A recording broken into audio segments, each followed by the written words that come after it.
Remember the time before Rocksteady made an amazing game out of Batman? When every time we heard that a beloved franchise was being made into a video game, we all dreaded the outcome?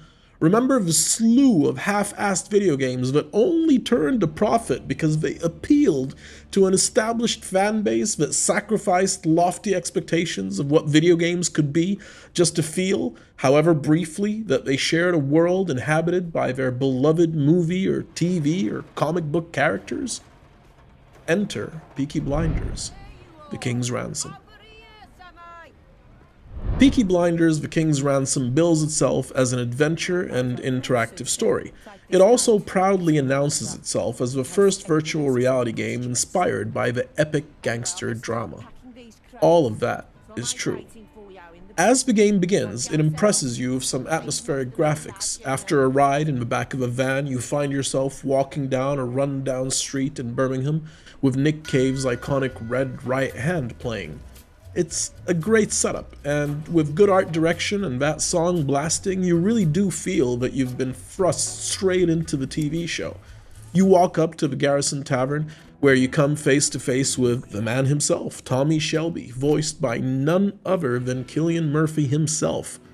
Tommy tells you that he's been contacted by Winston Churchill because a red box has been stolen which contains the names of British agents. Ever the patriot, Tommy tasks you with finding the red box for Winston Churchill. But first, he wants you to deal with a tied-up man in the next room who betrayed the Shelbys. Tommy then leaves, and you get to decide whether you'll kill the man who's pathetically pleading for his life, or spare him. The gameplay in Peaky Blinders is somewhat limited, making it more of an interactive story than an adventure game, much less an action game. You essentially wander from location to location, fulfilling tasks which present almost no challenge whatsoever, picking up items and then showing them to other characters who will then present you with your next location to visit. You go from location to location, fetching items. There are no puzzles to solve unless you consider opening a safe with a code you've been given a puzzle. There are radios you can fix, but even then you don't fix them by using your brain in any way, just by looking around for a transistor bulb and a battery, and those are usually somewhere nearby. Once fixed, you tune them to a channel to get some optional extra narrative. There's little to no challenge to encounter in the whole game. You're mostly fetching and walking, then listening to some character, rinse and repeat. Your fetching is occasionally interrupted by shooting sections. These almost make the game briefly exciting. But the shooting is simplistic to the extreme. You cannot even store ammo anywhere, so the game just provides you with ammo that keeps regenerating on top of crates or boxes in areas where there is shooting to be done. Don't come here for the shooting, it's half-assed.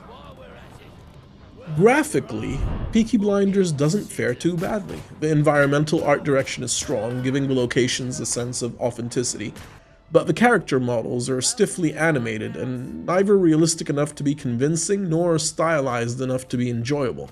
I mean, sure, Tommy looks like Tommy, and his brother Arthur looks like Arthur, even acts like Arthur, but their models and animations are notably second tier.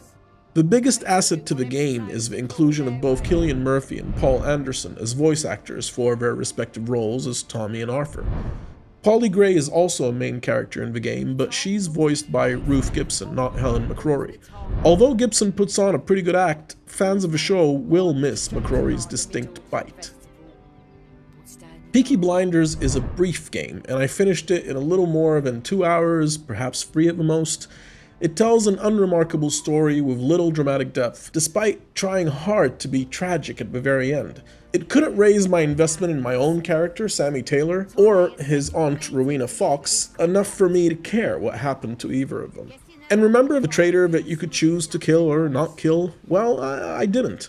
Did it matter? I don't know. Did anybody bring it up? No. So, there you have it. Peaky Blinders, The King's Ransom is a pre-Arkham, pre-Rocksteady video game adaptation of a beloved franchise featuring 2 of the cast members. The environments are good, but the gameplay is unchallenging. The audio is good, but the gunplay is lame. The puzzles are non-existent, and the only real value you'll get for your $29.99 is that for a while, You'll share a world with the Shelbys and get to smoke a virtual cigarette. It's genuinely hard to recommend this game unless you're a hardcore fan of a show, and go in knowing full well that it's more of an interactive story than a real VR game. Please note that my score would be at least 1 point lower if I weren't a fan of the show. Overall, 5 out of 10. Blunder. If you found this review useful, give us a like. If you think our channel is any good, give us a subscribe. You know what to do. Have a great day.